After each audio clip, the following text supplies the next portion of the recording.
તો સુરત એપીએમસીમાં ચાઇનીઝ લસણનો મોટો જથ્થો મળી આવતા વેપારીઓએ તેનો નાશ કર્યો। આશરે 10 લાખથી વધુ કિંમતના 2150 કિલો ચાઇનીઝ લસણનો નાશ કરાયો।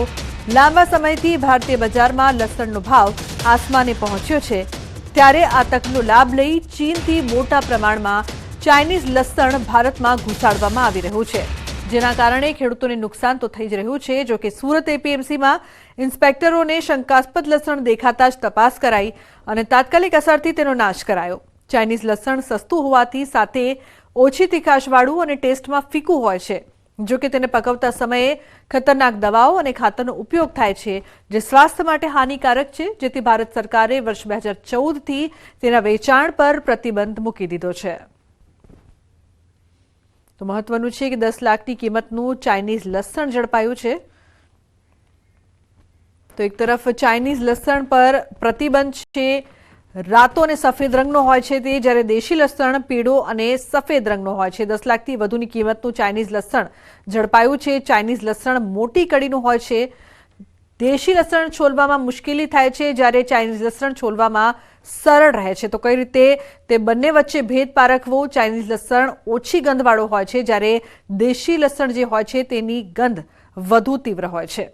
તો એપીએમસીમાં પ્રતિબંધિત ચાઇનીઝ લસણ જપ્ત કરવામાં આવ્યું છે, જેમાંથી 2150 કિલો લસણનો નાશ પણ કરવામાં આવ્યો છે। કઈ રીતે ચાઇનીઝ લસણને ઓળખવું? તે વધુ કદમાં મોટો હોય છે દેશી લસણની જો કમ્પેરિઝન કરવામાં આવે તો। બીજી તરફ ચાઇનીઝ લસણમાં સુગંધ નથી હોતી। આ લક્ષણો છે ચાઇનીઝ લસણના, જેનાથી તમે ઓળખી શકશો કે આ લસણ દેશી છે કે પછી ચાઇનીઝ। ચીનમાં આ લસણની ખેતી થાય છે અને અત્યારે ચાઇનીઝ લસણ મોટી માત્રામાં મળી રહ્યું છે।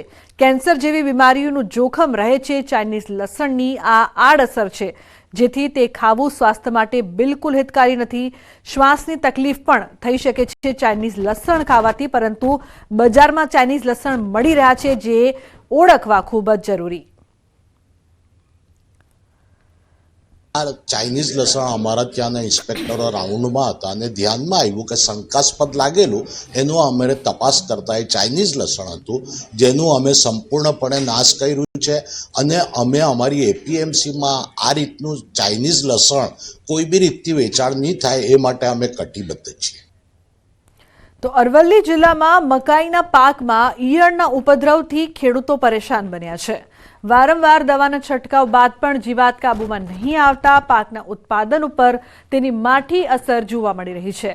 અરવલ્લી જિલ્લામાં ચાલુ રવિ સિઝનમાં ખેડૂતોએ 11,000 હેક્ટર જમીનમાં મકાઈ પાકનું વાવેતર કર્યું છે।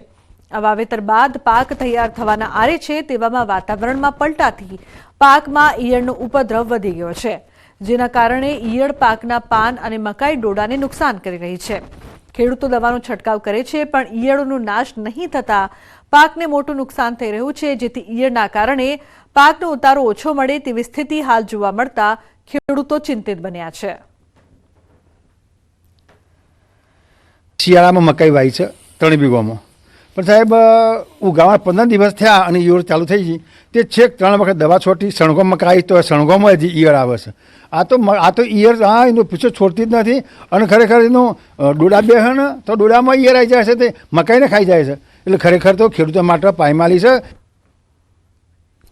મહત્વનું છે કે ખેડૂતોએ મકાઈ પાકનું વાવેતર પાછળ 1 વીઘા દીઠ 5,000 થી 7,000નો ખર્ચ ઉપરાંત 3 વખત 10,000નો ખર્ચ કરી દવા પણ છાંટી છે, તેમ છતાં જીવાત ઉપર કાબુ મેળવી શકાયો નથી। તેવા સંજોગોમાં બિયારણ અને દવાના નિષ્ણાતો પણ આ રોગ ઉપર કાબુ મેળવવા અમુક પ્રકારની દવાનો છંટકાવ કરવાની સલાહ આપી રહ્યા છે। જો કે જિલ્લામાં સતત બદલાતા વાતાવરણના કારણે આ ઈયળનો ઉપદ્રવ થયો હોવાનું નિષ્ણાતો માની રહ્યા છે। અત્યારે જે હાલમાં જે મકાઈમાં ઈયળ ચાલી રહી છે, ગુલાબી ઈયળ છે વગેરે, એના માટે આપણે દવાનો છંટકાવ જરૂરી છે। ખેડૂતો છંટકાવ કરે છે, પણ પૂરતું એમને રિઝલ્ટ નથી મળતું। પણ હા, એમાં ઇમામેક્ટિન છે યા કોરાઝોન છે એનો છંટકાવ કરો તો 99 યા 100% રિઝલ્ટ મળે જ છે. અરવલ્લી જિલ્લામાં સતત વાતાવરણના પલટાએ હવે ખેતીમાં નુકસાન કર્યું છે. ખાસ કરીને મકાઈનું જે વાવેતર છે રવિ સિઝનમાં તે 11,000 હેક્ટરમાં કરવામાં આવ્યું છે. મકાઈના ખેતરમાં આપણે ઊભા છીએ.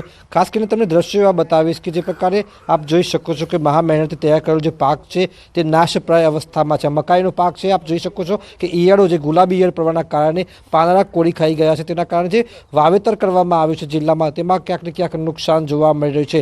વીઘા દીઠ 5,000 થી 7,000નો ખર્ચ કરવામાં આવ્યો છે, જેની સામે હવે ખેડૂતોને જ્યારે વિકાસનો સમય થયો છે પાકના, ત્યારે આ સમયે રોગચાળાની સ્થિતિમાં ખેડૂતોને માઠી અસર જોવા મળી છે. ખાસ કરીને ઉત્પાદન પર અસર આવવાના કારણે ખેડૂતો દ્વારા જે વાવેતર કરવામાં આવ્યું છે તેમાં નુકસાની જોવા મળી રહી છે અને તેના કારણે ખેડૂતો ચિંતામાં મુકાયા છે. હાર્દિક પટેલ, ન્યૂઝ 18 ગુજરાતી, અરવલ્લી. તો વડોદરામાં MS યુનિવર્સિટીના વાઇસ ચાન્સેલરે રાજીનામું આપ્યું છે. વાઇસ ચાન્સેલર વિજય શ્રીવાસ્તવની નિમણૂકને હાઈકોર્ટમાં પડકારવામાં આવી હતી. વાઇસ ચાન્સેલર વિજય શ્રીવાસ્તવના રાજીનામા અંગે હાઈકોર્ટમાં જાણ કરાઈ છે. થોડા દિવસોમાં MS યુનિવર્સિટીને મળશે નવા વાઇસ ચાન્સેલર.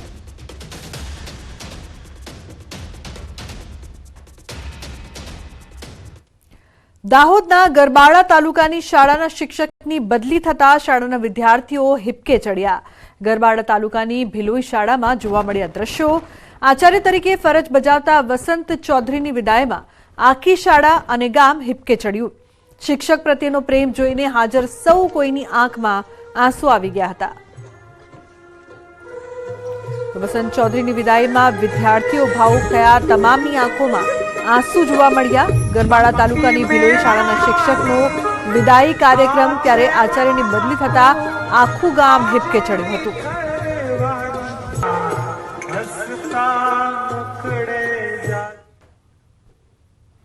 પંચમહાલ જિલ્લાની રવેરી ગ્રામ પંચાયતનું મકાન અતિ જર્જરિત બન્યું છે. મકાનની દિવાલોમાં તિરાડો પડી ગઈ છે. જ્યારે ચોમાસામાં છતમાંથી પાણી ટપકે છે, ત્યારે રવેરી ગ્રામ પંચાયતમાં જમીનની નકલ સહિતની કામગીરી માટે આવવા માટે ગ્રામજનોને ભારે હાલાકી થઈ રહી છે. લોકો પંચાયતના મકાનમાં પ્રવેશતા પણ ડરે છે, તો કર્મચારીઓ પણ જીવના જોખમે જર્જરિત મકાનમાં બેસીને કામગીરી કરવા મજબૂર છે. ત્યારે વહેલી તકે પંચાયતનું કામ જલ્દી કરવામાં આવે તેવી લોકો માંગ કરી રહ્યા છે. 22 વર્ષ જેવું થઈ ગયું છે, જર્જરિત હાલતમાં છે.